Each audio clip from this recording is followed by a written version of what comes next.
Hey, what's going on? Mr. Blackson97 here, back with another deck profile. Today we'll be revisiting our super awesome Dreamwear deck. Really nice for the rogue and casual scene. I've kind of made some modifications and some adjustments to it. Made a little bit of the monster ratios a bit smaller, but it was able to expand into our spell and trap lineup, as well as kind of separated some of the cores and engines for the deck. So today we'll be primarily focusing on a Dreamwear Danger core, with our side deck being dedicated to a Chaos engine that can sort of be swapped in with the Danger. But we'll jump right into the Dreamwear Danger. But first, we gotta do a little bit of sidetracking. Since Dreamwears are so focused on their field spells, we'll start off explaining these. So we're running 3 copies of Joy, 3 copies of Terror. So how they work is Joy gives added benefits if your light attribute Dreamwear monsters are on the field, and then Terror works for our dark attribute Dreamwear monsters. So light, when there's a light Dreamwear monster on the field, our monsters cannot be targeted by your opponent's card effects or attacks, except the monsters with the highest level. And then Dreamwear of Terror, each time your opponent special summons a monster, burn them for 300. That is not a once per turn. So that's some nice burn damage coming their way if they're really dedicated to their combos or paying a lot of life points as well. And how they Dreamwear field spells work is during end phase, you optional to banish them to activate their corresponding one.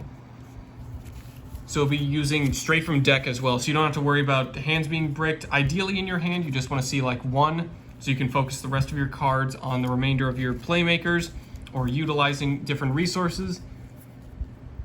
So with Dreamwear field spells tagging out all the time, how do the Dreamwear monsters work? Well, pretty similar. Running 3 copies of YuGiOh Sprite and 2 copies of YuGiOh Mara. So when Dreamwear of Terror is on the field, Sprite can tribute itself to special summon Mara from deck, and obviously they correspond to their respective field spells. So with Terror on the field, Mara gets an additional effect as well as being special summoned by a Dreamwear card, being able to special summon a Dreamwear monster from hand. And then how Sprite works, when it's special summoned by a Dreamwear card with Joy on the field, we get to add any Dreamwear card from deck to hand except YuGiOh Sprite. So that includes our monsters, our spell and trap lineup, any cards we need to further our plays we can get access to. So YuGiOh Sprite is a definite 3 of. You could also make the argument for Mara to be at 3, but I definitely believe YuGiOh should be ran at no less than 3.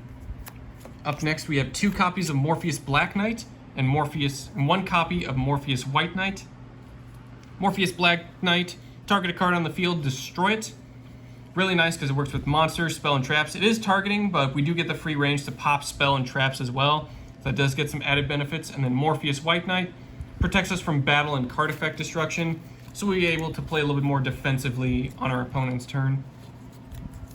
Next up, we have 3 copies of Neroi Disciple and Neroi Trader. These are the opening cards we definitely want to see the most of, especially Neroi Trader. Pretty much when it's normal or special summoned, we get to add a Disciple from deck to hand, and then tribute a Dreamwear monster, special summon that monster, and also add the respective Dreamwear field spell from deck to hand that mentions it. So we can easily grab our Sprite, get a search off, and then also grab a Dreamwear of Joy. What's also cool about Neroi Trader and Neroi Disciple is they can also change their attributes at will, so you can still get some manipulation and extra mileage out of your field spells. So Neroi can treat itself as light as well, and how Neroi Disciple works, if you have a Dreamwear monster, special summon it. It's a definite 3 of. Easy field presence if you want to go into some fusions or some links, and it can also change its attribute as well. If Dreamwear Joy is on the field when it's special summoned, Disciple lets us bounce a spell and trap our opponent controls to the hand. It's non-targeting, so we can easily get rid of those pesky Mystic Mines.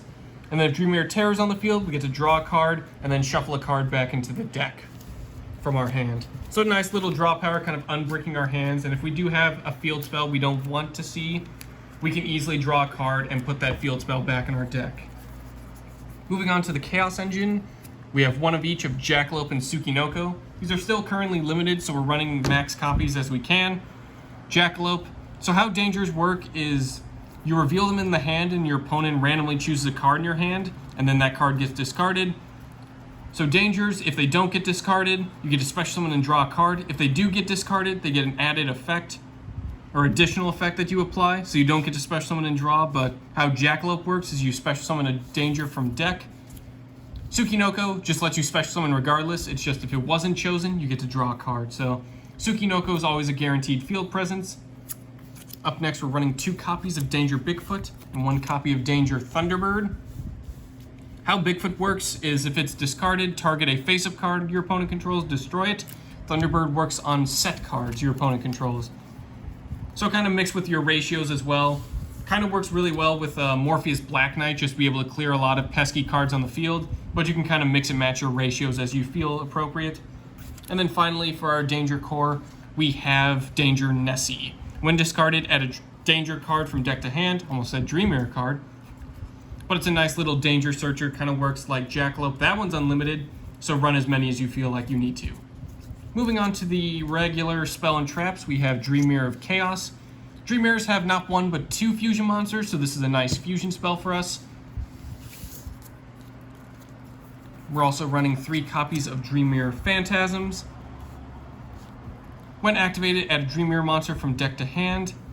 And then also with Joy and Terror, kind of also want to mention with Chaos as well. Pretty much they get added effects depending on which Dreamwear field spell is present. For Dreamwear of Chaos, if we have Joy in the fields, so pretty much how Chaos by itself just uses monsters from the field, but if we have Joy in the field zone, we get to use monsters from the hand. If we have Terror, we get to banish from graveyard. Phantasms is a little bit more interesting. If we have Dreamwear of Joy, our Dreamwear monster, or is it all Dreamwear monsters? Oh yeah, Dreamwear. No, it's just all monsters. Oh, sweet. Sorry about that. Bit of confusion, but all monsters we control, so that does include some of our dangers to hit over some of our targets.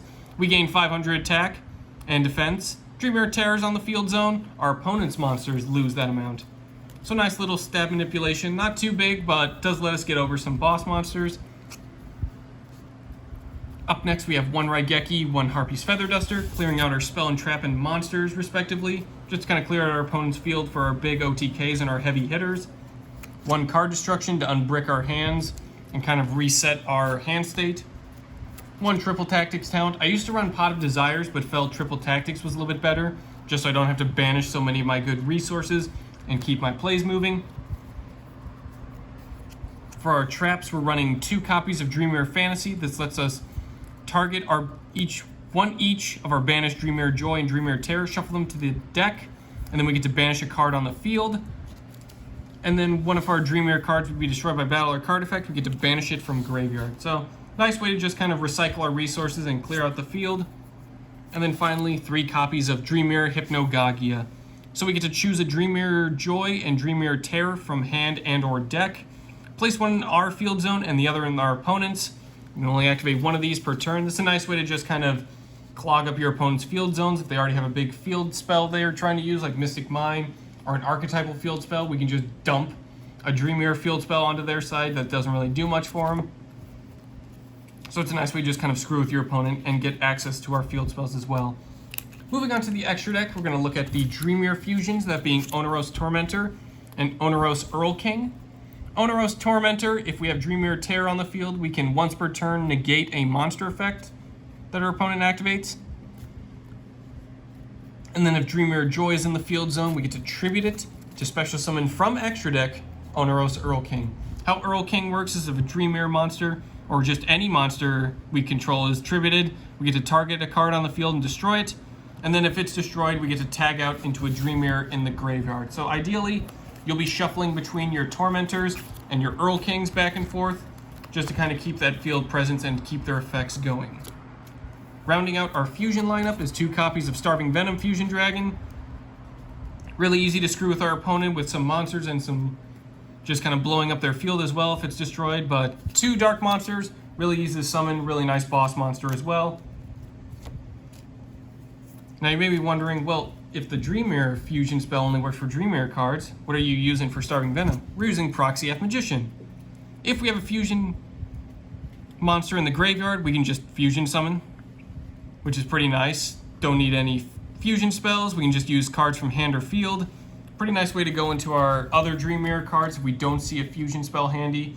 Also may want to recommend Foolish Burial Goods, or Extra Foolish Burial, excuse me, just to kind of dump from extra deck to graveyard. If you also want to run like Elder Entity Natis, just kind of dump it, blow a card up on the field, and then get your Proxy F Magician ready to roll. Up next, we're running a bit of a Nightmare core with Cerberus, Phoenix, 2 of each, and 1 Unicorn, 1 Griffin. So all these cards, when they're co-linked, they get additional effects, but they also have effects on their own. Discard a card for Cerberus. Target a special summon monster in your opponent's main monster zone, destroy it. Phoenix works with spell and traps. Nightmare Unicorn shuffles into the deck.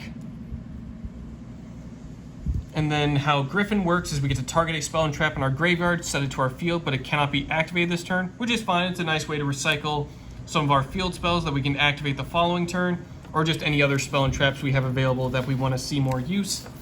And finally, to round out our extra deck, we have one copy of Barricade Board Blocker. Kind of like Griffin, used during the end phase, kind of have some utility with discarding cards to grab a field spell or continuous spell in our graveyard and get it back to our hand. So nice way to recycle resources and keep our plays going. Up next, we're moving on to the side deck. This is the Chaos Core I'm using.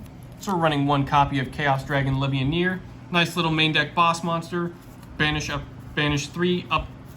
Pretty much combination of light and dark monsters. If you use all dark, you have to shuffle one random card from your opponent's hand into the deck.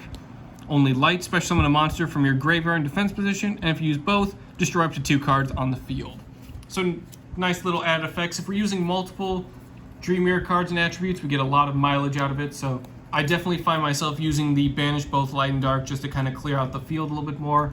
Definitely handy as well if Morpheus also was clearing up during his run on the field. Up next, we have 2 Jizukiru Kaiju and 2 Radiant Kaiju. Nice little dark and light attribute monsters. Really nice for just clearing out our opponent's field and getting some options just to kind of remove their boss monsters. And then once they hit the graveyard, they're good plays just for Levianeer to come through. But also, we also have one copy of Black Dragon Cola Serpent and Wyvern Burster. Pretty much, Wyvern Burster lets us banish a dark monster, and then Black Dragon Cola Serpent lets us banish a light for its special summon respectively.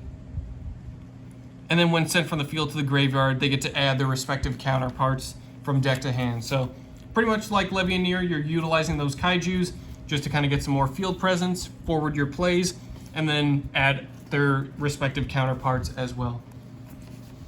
So that's the new and improved Dreamwear deck. Definitely looking forward to testing this out again in some casual duels. Thank you all for watching, and I will see you guys next time in Dreamwear World.